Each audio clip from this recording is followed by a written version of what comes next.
What's up, Taiwan? Good morning. I'm Ethan Liu with 10 minutes of news from here in Taiwan and around the world. Taiwan is encouraging people to cut back on single-use cups. Starting Friday, it's requiring shops to give a discount to customers who bring their own cups. As John Van Triest reports, the new rule may help the environment, but not all shop owners are happy about it. From July 1st, buying drinks will cost less for consumers in Taiwan if they bring their own cups. Other than breakfast shops and street market stalls, shops will have to give customers with their own containers at least a 5 NT$ discount. That's about 17 cents US. 比较好，减少一些一次性的使用的材质，那不要制造垃圾。块钱这样省下来，好像没有我杯子的价钱啊。Drink shops that sell bubble tea, juice, and coffee are a part of Taiwanese culture, and Taiwan goes through 4 billion disposable cups a year. That's around 170 cups per person that end up in a landfill. The government tried to curb this waste in 2011 with a similar program that offered discounts of up to 3 NT$ or 10 US cents. But only 6% of customers took advantage of the discount and brought their own cups. Some shops are already giving discounts on their own initiative, hoping to attract eco-conscious customers. 其实我们在5月以前是折3块，在5月之后呢，我们就率先可以折5块。那每一个礼拜大概会有1到2位的民众带环保杯来买饮料。But shop owners who haven't been offering discounts say mandating one will hurt their bottom line. 原来说听起来很少，其实它是在饮料的成本里面是算相对高的部分。一杯30块饮料5块钱就等于占了将近20%。Some shop owners are planning to recoup losses with special deals to boost sales, like giving frequent customers free reusable cups. But while they may find ways to adapt to the new rule, they feel the government is moving too fast and too hard. Asnaya Zhou and John Van Triest for TaiwanPlus. The premier badminton event in Taiwan's capital is getting a name change from the Chinese Taipei Open to the Taipei Open. 大家好，我是周天成。Hello， 大家好，我是戴资颖。Taiwanese stars, including current world number 2 Dai Ziying, Zhou Tianchen, and Olympic gold medal winning doubles Wang Qiling and Li Yang, will be among the over 300 athletes competing when the renamed competition begins on July 19th. It will be the first time that's been held since the start of the COVID-19 pandemic. The capital's deputy mayor Vivian Huang says she hopes the rebranded event will make it more connected to the people of Taipei. For the first time ever, a Lego set designed by a Taiwanese fan is hitting store shelves.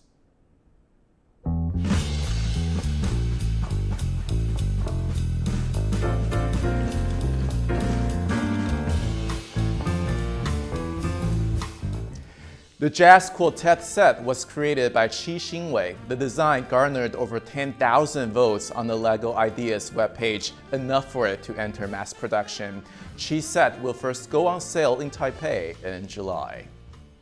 Taiwan and the Philippines got into an argument over live fire drills in the South China Sea this week. Taiwan administers Taiping Island, 1,600 kilometers off its south coast, but Manila also claims the territory and called the drills illegal activity that raised tensions in the region. Taipei says the Taiping Island is part of the country's territory and it has the right to conduct routine exercises there and in the surrounding waters. To learn more about the dispute, our reporter Bing Wang spoke with Evans Chen, a research fellow at the Institute for National Defense and Security Research. Can you talk about the history of disputes between Taiwan and the Philippines on Taiping Island? Taiwan, or the ROC government, took over the island after the end of World War II in 1945. Since then, it has been the territories of Taiwan or Republic of China. Until recently, I think that's about 2009, the Philippines tried to argue that actually Taiping is also territory of the Philippines. At that time, President Chen Shui-bian went to visit Taiping, and it was the first time for the ROC presidents to visit the island. And 1 year after, that's 2009, the Philippines argued that that visit was illegal, and the Philippines proclaims Taiping was the territory of the Philippines. Taipingdao is being claimed by a lot of different countries: China, Vietnam, Philippines. How did Taiwan come to administer the island? Taiwan has its previously has its military on the island, and until 2010, I think Taiwan has its Coast Guard personnel on the islands, and definitely Taiwan also put some infrastructure and living support to people on the island. Why is this island so important for the countries that are trying to claim it? Is it for natural resources or is it for military reasons? I think the island is both military and the natural resources, and perhaps also political reason for countries surrounding Taiping Island or in the South China Sea area to argue that the Taiping is their territory. Well, geographically, you can see Taiping is in the middle of the South China Sea. So it goes without saying that, strategically and geopolitically, Taiping is very, very important to the countries. Thursday was the last day of Pride Month when countries around the world celebrated progress made in LGBTQ rights. Taiwan was the first country in Asia to legalize same-sex marriage in 2019. In the latest episode of TaiwanPlus Point, Portico Media CEO Jay Lin chats with host Inkavet about the opportunities of the so-called pink economy. How has your experience shown how the pink economy can offer new business opportunities in Taiwan and other countries?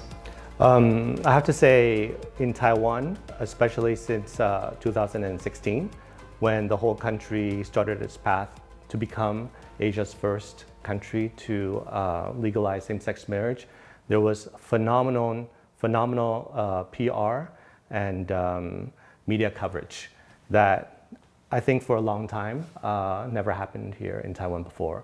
And it was not about semiconductors, and it was not about cross-strait relations. So that really kind of built a basis for people to know what Taiwan is as a country and how open and liberal and inviting it is. We can take a look at the Taipei Pride, and unfortunately we're now getting to the tail end of COVID, but I think after we have fully, found ways to live with COVID and borders are open again, I think pink tourism in Taiwan is slated to be huge. I mean, just last month we had the Asia Pride Games here for the first time. And in 2025, Taiwan will be the place where World Pride takes place for the first time in Asia. So we can see a lot of tourism with people coming from Asia and all parts of the world to kind of breathe in the openness and kind of like the diversity and inclusion of this country. I think another one that I hope personally, as a gay dad, could grow quite a bit is families. So in the United States, according to the UCLA Williams Institute, there are over 300,000 children under 18 living in LGBTQ households. And currently in Taiwan, at least according to the LGBTQ Family Association, there are only a couple hundred or thousands, of which I'm a member. And so we can see and imagine after marriage, couples or even single intended parents wanting to start families. And I think it's easily become very foreseeable for people to see Taiwan as the best place to raise their rainbow families. And I think that would impact not only tourism, but also education, also attracting great talents, parents to want to come settle their roots here, to raise their children here. Again, that was from the latest episode of TaiwanPlus Point, now available wherever you watch TaiwanPlus. Thank you for watching TaiwanPlus. Remember to download the TaiwanPlus app for more stories from Taiwan and around the world. Finally, today we leave you with images of British fitness coach Joe Wicks in London's Hyde Park trying to set a Guinness World Record for the largest high-intensity interval training session. I'm Ethan Liu. Take care, and I'll see you next time.